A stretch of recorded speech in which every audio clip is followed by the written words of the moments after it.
All right. Rev students, Merry Christmas. I'll just go home.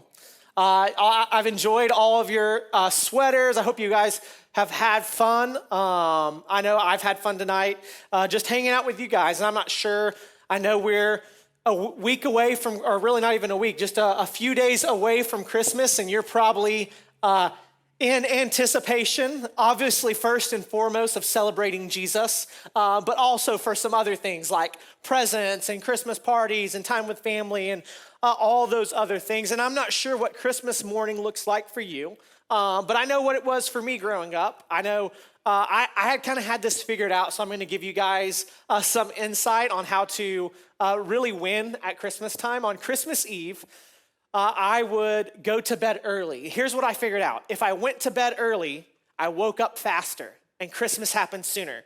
Not sure if you've ever thought it through, but if you go to bed earlier, Christmas will come sooner for you as you wake up. And so that's what I did. It was like 7, 8 o'clock, like we just ate dinner, and I'm like, all right, I'm out, I'm going to bed. When I wake up, Christmas will be here. And I would remember our parents always told us, hey, come get us when you wake up. And so we would go and we'd say, it's Christmas. And as we got older, they would say, all right, go back to your room, give me another hour. But when I was younger, it was like, all right, Christmas. And we'd go downstairs and all the presents and the trees and everything would just be, laid out and happening. We'd be excited about all of it. And as we're getting ready, my dad would come in, he'd open up the Bible, and we would read the Christmas story. Now, I'll be honest, for me, I just wanted to open some presents. Like this was a barrier to me getting to the thing that I wanted in that moment, to open more presents. But as I look back, I just remember that time of opening it and hearing about an angel speaking to Mary. A lot of the things, if you've been with us over the last month, that we have been talking about. But as we were preparing for this series and as I was getting ready, I realized that often we stop right after Jesus is born, right? The angel comes, tells Mary, tells Joseph in a dream. The census happens, they travel to Bethlehem, and Jesus is born. And a lot of time, the story stops there. And in the little time that we have here today, I want you to check out what happens shortly after Jesus was born. I believe that what we find out is that we might have missed something about the Christmas story. So we're going to jump into Matthew chapter 2, verse 1. It says, now after Jesus was born in Bethlehem of Judea, in the days of Herod the king, behold, wise men from the east came to Jerusalem, saying, where is he who has been born King of the Jews? For we saw his star when it rose and have come to worship him. And when Herod the king heard this, he was troubled, and all of Jerusalem with him. Where we find ourselves in this story is within the first couple of years, within the first 2 years of Jesus' life. Well, I'll explain why. It actually tells us a few verses later, but this is within the first 2 years of Jesus' life. And what we've been trying to do this whole series is paint the picture that these are real stories, right? Like Mary was a real person. She was a real mom. She really had a baby named Jesus, and Joseph was his adoptive father, and the Jewish people had really been waiting on Jesus for thousands and thousands of years. All of these are very real stories.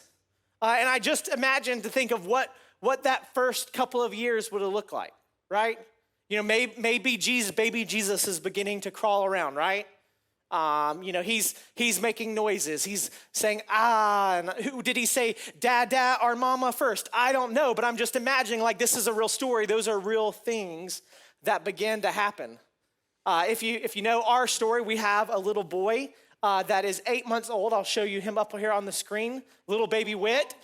He's 8 months old. The reason I show this is Jesus was probably a little bit older than this, but within the first 2 years. And so I want you to think this is a real baby that we're talking about here, a real child. And I'm thinking about the things that Whit's doing right now. Yes, that is his other side. Not impressed. He's hard. He fights for it, but he's absolutely great.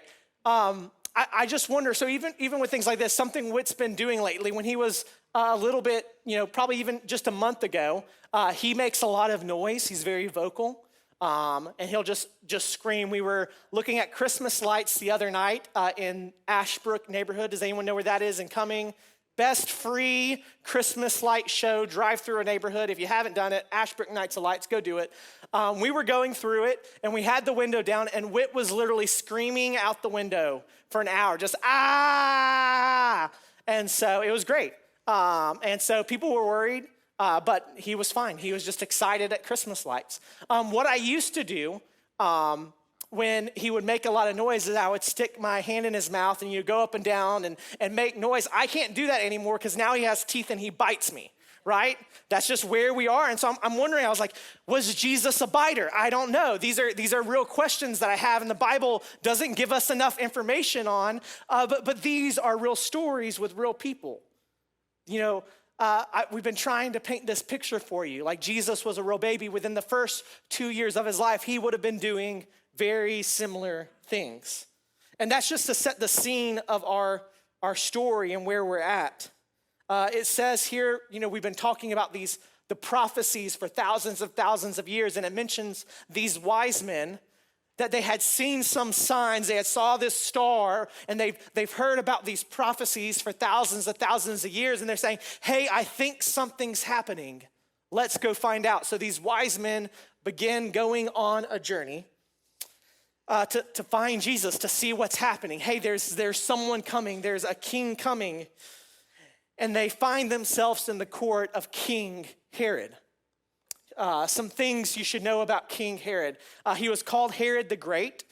In the Roman world and empire, he was highly influential.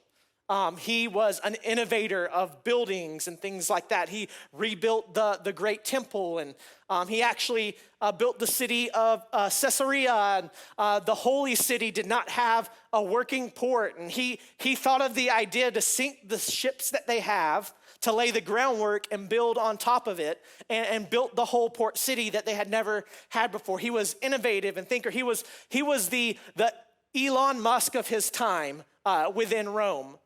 People talked very highly of him, that he was great in all the things that he was doing, and he kept the peace between Jerusalem and Rome. You see, he was a Jewish man who had went to Rome and become a part of a Roman citizen and started climbing the Roman ladder and had become the governor and then the king of this area, and so he thought of himself as the king. So then when the news comes, these wise men come and say, hey, we're coming to see the king, but we're not coming to see you. It says that Herod was greatly troubled. Sometimes translating words from the Hebrew and Greek can be really hard. That they use the word troubled there. It's somewhere between disturbed and terrified, right?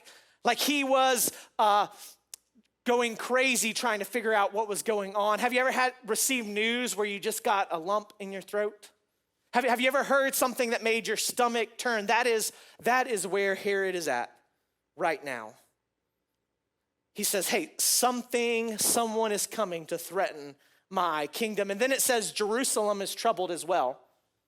And that Jerusalem is troubled, and that the Jewish hierarchy, the Jewish leadership at the time, they were not big fans of Jesus. We'll see as Jesus grows up and lives his life. They were a big part of why Jesus went to the cross, because they rejected him as their savior. And when these people are coming and saying, hey, we've heard of a king, these Jewish leaders are insulted. They're like, hey, if the king was coming, we would know about it.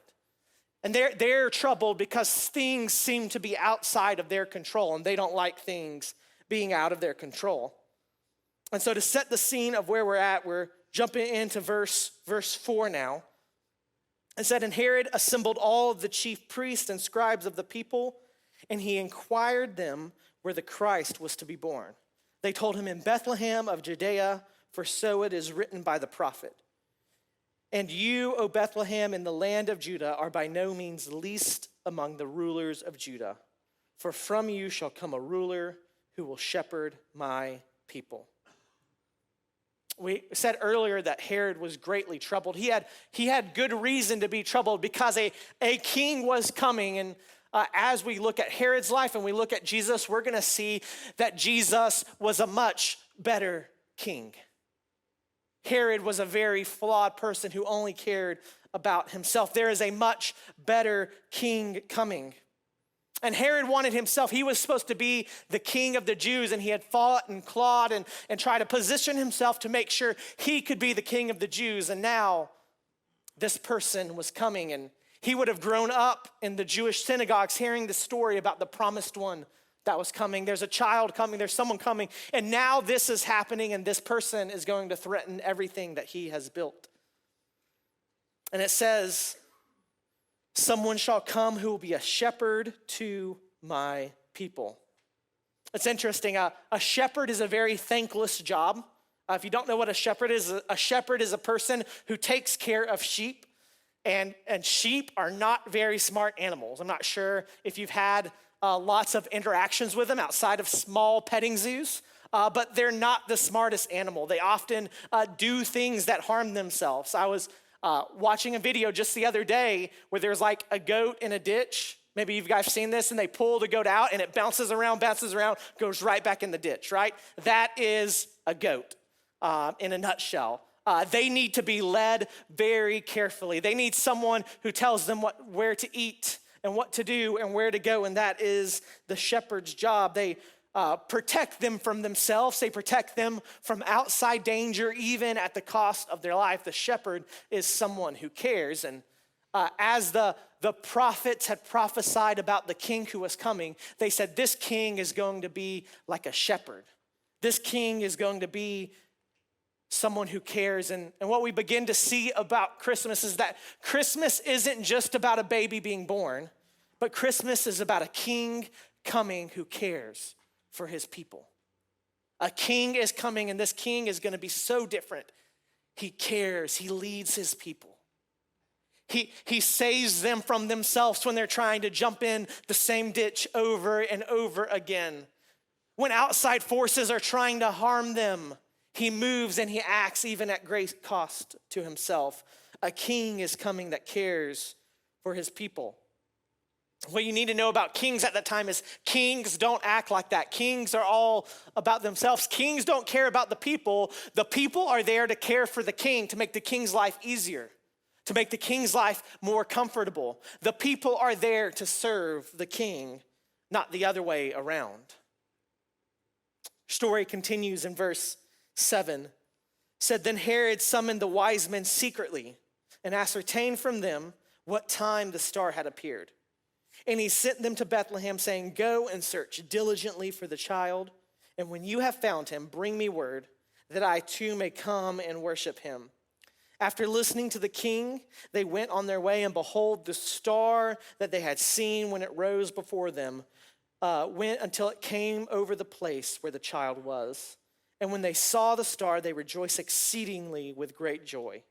And going into the house, they saw the child that was with Mary, and they fell down and worshiped him. So we see Herod gathers these wise men. It says secretly, which is important. He is being devious. He is plotting. He is not a good guy. He is the villain of our story, if you haven't figured that out yet. And so he is doing one of these numbers, like, hey, I'm going to do something. I'm up to something, right? And he gathers these wise men and he says, hey, I want you guys to go find where this king is so that I can worship him too. If you haven't figured it out yet, Herod has no plan to worship Jesus. He is threatened by Jesus. He wants nothing to do with this Jesus person. In fact, we're going to see that he goes to extreme lengths to try and stop this from happening. And so the wise men go out and they see this star, and it says that the star goes before them and it leads them directly to where Jesus was. And I don't have all the information. I don't know exactly what it was. I'm not sure if it's, like a video game and a little star appeared and they just kind of followed it and it went over there, so they turned this way, and then it went over here, so they turned this way, and then suddenly they were at Jesus's house. I don't know. What I know is that it was pretty awesome, and it led them straight to where Jesus was. It was something, if you were with us last week, that was extraordinary. It was a God type thing that he was doing, and they followed the star directly to where Jesus was. Like I said, this isn't right at the birth of Jesus. They would have left the manger, right? They would have arrived. They would have been living in their home, and so they arrived to Jesus' home where he's been living in, and they come and they see him, and you see they saw two kings in this passage. They saw King Herod who had sent them, and now they're in front of King Jesus, and there's only one king that they choose to worship. There's only one king that they bow down to. Our story continues in verse 13. It says, now when they had departed, behold, an angel of the Lord appeared to Joseph in a dream and said, rise, take the child and his mother and flee to Egypt and remain there until I tell you. For Herod is about to search for the child to destroy him. And he rose and took the child and his mother by night and departed to Egypt. Then Herod, who, when he saw that had been tricked by the wise men, became furious. And he sent and killed all the male children in Bethlehem and in all the region who were 2 years old or under, according to the time he had ascertained from the wise men. So an angel shows up to Joseph and says, Joseph, danger is coming. Herod is up to something. Someone is coming that wants to harm Jesus. You guys need to go and get out of here. Herod realized he's been tricked by the wise men. He writes a law that all the children under the age of 2 in Bethlehem and the surrounding area be killed. I just imagine. Remember, these are real stories. Imagine what that looked like as people walked through the streets and ripped children out of their homes and killed them as they were trying to find Jesus. I imagine the weeping families and the loss and the grieving and the feeling of helplessness and that they could do nothing about it. And here's the thing. Herod was willing to do whatever it took to keep anyone from threatening him being the king. But Herod didn't just wake up that day saying, you know what, today I've operated in a fairly normal and good way for my entire life, but today I'm just gonna go kill a bunch of kids. That's not how it happens. Herod, a long time before, said, hey, you know what? I am more important than those around me. My needs are more important than those around me. My desires are more important than those around me. And he began to live his life that way. And the next day he woke up and said, I am better. I am more important. And the next day he woke up and said, hey, I am better and I am more important, and on and on and on until he got to the place where he says, I don't care about the kids. Don't you know I am more important? And this is what we see, that as you live for yourself, as you operate in this way, his life gets absolutely crazy. And this is the total opposite of Jesus, as we see. Jesus came to care for his people. Herod is killing the people that he's supposed to be caring for. And this wasn't unique. This situation wasn't unique. As you learn more about Herod, you find out that he actually killed multiple wives and multiple of his children, that he was afraid were trying to take over his kingship. So it's not just Jesus he's worried about. His own family is trying to take his throne away from him, so he'll kill them. If you know anything about Roman history, the first Roman emperor, Augustus Caesar, however you choose to say it, actually has a famous quote about Herod, that it would be better to be Herod's pig than to be one of his sons. Because if you were one of his pigs, you had no threat to his kingdom and you were safe. You see, the things the shepherds said about Jesus was that he was going to be a shepherd that cares for his people. He was going to be a safe place for his people. But then, as we look at the two kings here, Herod was not a safe place for his people. I think as we look at Herod's life and see what's going on, that we begin to see life gets out of control when we try to take Jesus's place in our story. when we care only about our needs, when we are saying every day, hey, I'm more important, my desires are better, life gets out of control when we try to take Jesus' place. And that's what we saw with Herod's life. He was never satisfied. He always wanted more and was always looking for more. And every position he got, he became the governor, and that should have been enough for him, but he wanted to have more. And he became senator and he became the king, but he was never happy. He wasn't willing to give up everything that he had. And this isn't something unique to him. We see this in our lives as well all the time. When you try to be your own king, here's the problem when you're trying to be your own king. When you're living the way that Herod is, when you're saying, hey, my desires are more important, my life is better, you are responsible for making that happen. And if you don't have the power to do that, you will never be satisfied. You become the king to yourself that says, hey, my life is better, I am more important, everyone is designed to serve and help me. But then you also become the servant. You are the only person that can go out and make that happen. And you're never able to satisfy yourself. You become like a person on a treadmill that doesn't stop. You keep running, but you never get anywhere. Here's a couple of examples of how you know you're trying to be your own king. You're trying to be your own king when you work to accomplish more and more, but you're never satisfied with your accomplishments. Maybe you set a goal and it's a good goal and it's a great goal and you want to have good grades or you want to make the team and you want to do this and then you get there and you realize, hey, that's not what I really want. What I really want is this, and you keep having more and more and more and you're never satisfied with your accomplishment. There's always something more. You constantly compare yourself to others around you and try to take the best things that you do and put it against the worst things that they do to make yourself look better. You know you're your own king when you're saying, listen, you know how I know I'm so much better than everyone else? It's because I see the worst things that they do and I know the best things that I do, and so I'm just so much better than them. And you're not honest with yourself about where you're really at. You know you're trying to be your own king when you care more about what others think about you than what God thinks about you. When you respond harshly when things don't go your way. And if Herod's life can be a caricature for you, if it can be a lesson for you, you'll see that his life does not go well when he lives this way.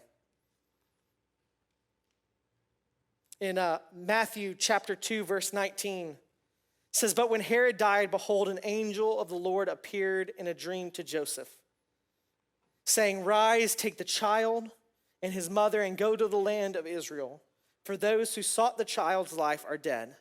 And he rose and took the child and his mother and went to the land of Israel. Herod lived his whole life trying to be the great, trying to be more, trying to be the best that he could be, trying to make everything about himself and everyone else around him was set for that purpose, to make himself great. It's actually written that as he was nearing death, he knew he was going to die, and he knew that most people didn't like him. And he wanted people to cry when he died, so he actually had a written plan in place to gather the Jewish leaders, and on the day he would die so the Jewish people wouldn't celebrate his death. They would execute these Jewish leaders so that they would cry, and history would remember that they died, they cried the day that Herod died, that they mourned him. That is how self-centered he had become, that everything was about him. Other people didn't even matter. And at the end of Herod's life, you don't see that the legacy that he left was that he was missed. The legacy that he left was not that he was great. The legacy that he left, the angel said, hey, things are safe now. The legacy that we see that Herod left is that when his died, the people were safe. The people could be cared for now. Like I said earlier, they said the king that Jesus was being was a shepherd, someone who was going to care for his people, create a great place, safe place for his people. But that's not what we see in Herod's life. We see that when Herod died, a safe place came.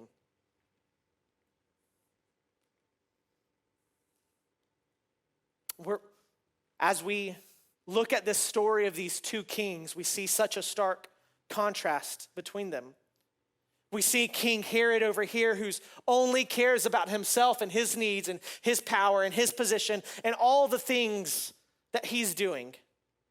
And everyone else is meant to serve him. And then we look at Jesus, who sacrificed his position, who sacrificed his power, who sacrificed himself for others. Jesus is the one who chooses to sacrifice himself to save us for our sins. Herod is the one who would choose to sacrifice you to save himself. These are two very different kings. The Apostle Paul, Philippians chapter 2, begins writing about what it looks like to follow Jesus. What does it look to look like Jesus? And really what he's doing, and I try to encourage this to you guys all the time, is he's trying to give you a tool of self-evaluation. The Bible is full of it. Evaluative questions to ask yourself, who am I really? Where am I really at? What am I really doing? And that there should be a regular rhythm of that in our life. And Paul begins to prompt the questions. In Philippians chapter 2, verse 3, he says, do nothing from selfish ambition or conceit, but in humility, count others more significant than yourself. It says, do nothing from selfish ambition or conceit. So what is your motivation for things?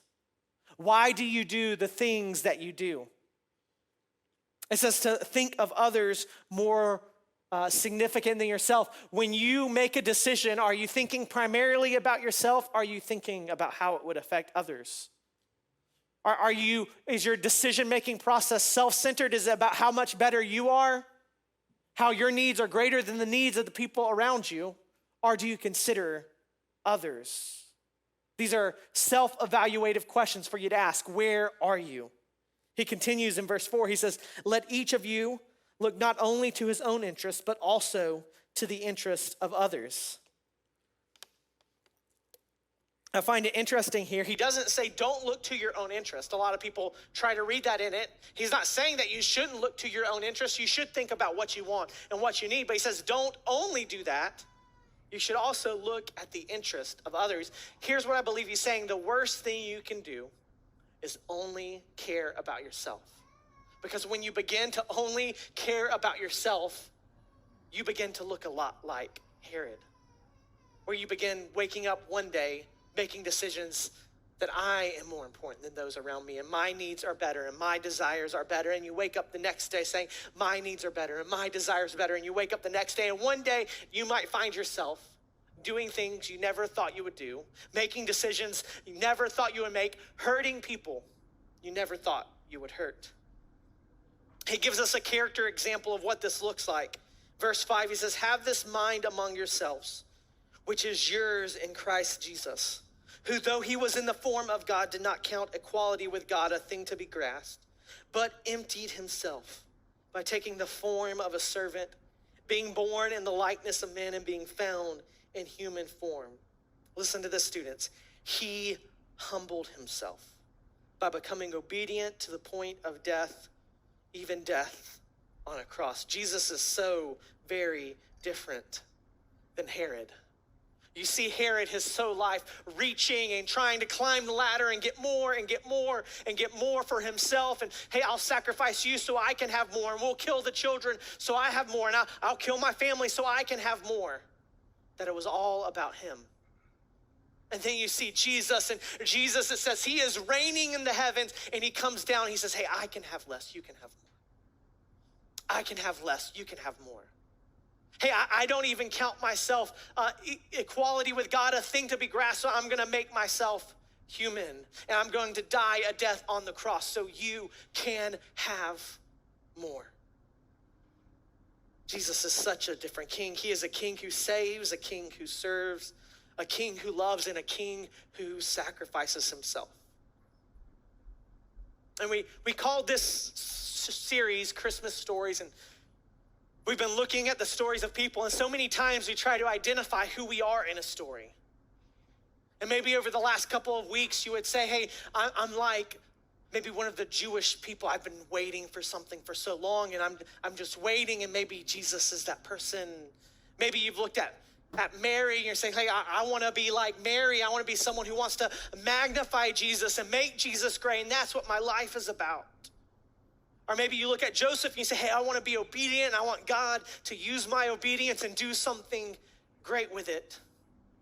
Or maybe you even look at Jesus, you're saying, I want my life to look like Jesus. I want to serve and love and care and sacrifice for others.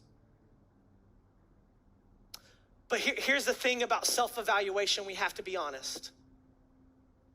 And I know for me, when I try to evaluate and figure out who I am in the story, I find out that I'm a lot more like Herod than any of the characters in the story. So many times we try to make ourselves the hero of the story, but if we're honest with ourselves, we are actually the villain. We are the sheep who keeps jumping in the same ditch, doing the things over and over again that harm ourselves, leaving ourselves open to outside attack. We are not the hero of our own story. If it was up to us, our stories would be wrecked and ruined.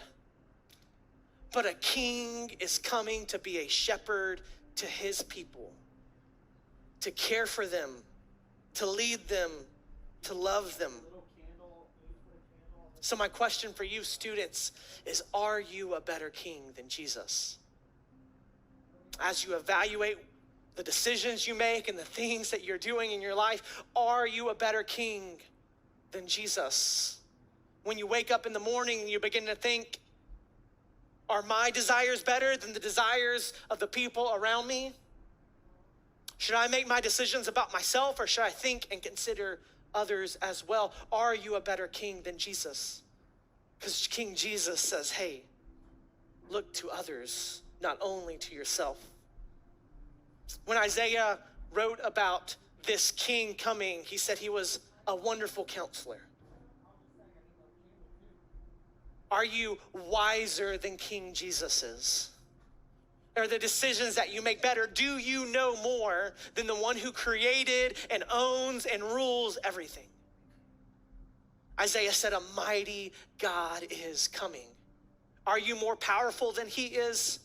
Can you do the things that he does? Do you have the ability to desire something and make it happen without question at any time? Are you mightier than he is? It says he will be an everlasting Father. Have you always been and always will be caring for your people? Because that's who he is. And he's Prince of Peace. Do you bring peace to yourself and the people around you? Are you a better king than Jesus? Maybe you've never asked yourself that question before, and you've been living your life for yourself and only thinking about what's best for you, and King Jesus shows up. I love the way that Paul ends this passage right here in verse 9. This is who King Jesus is. He says, therefore, God has highly exalted him and bestowed on him the name that is above every name, so that at the name of Jesus, every knee should bow in heaven and on the earth and under the earth, and every tongue should confess that Jesus Christ is Lord, to the glory of God the Father. That is the end result for every single person that ever has lived, that ever will live. Every knee will bow and say, King Jesus is here. He said, over the earth, on the earth, under the earth. I'm not sure if you know a lot about the earth. That is all the places in the earth. He says in the heavens, everything will worship King Jesus. And every knee will bow.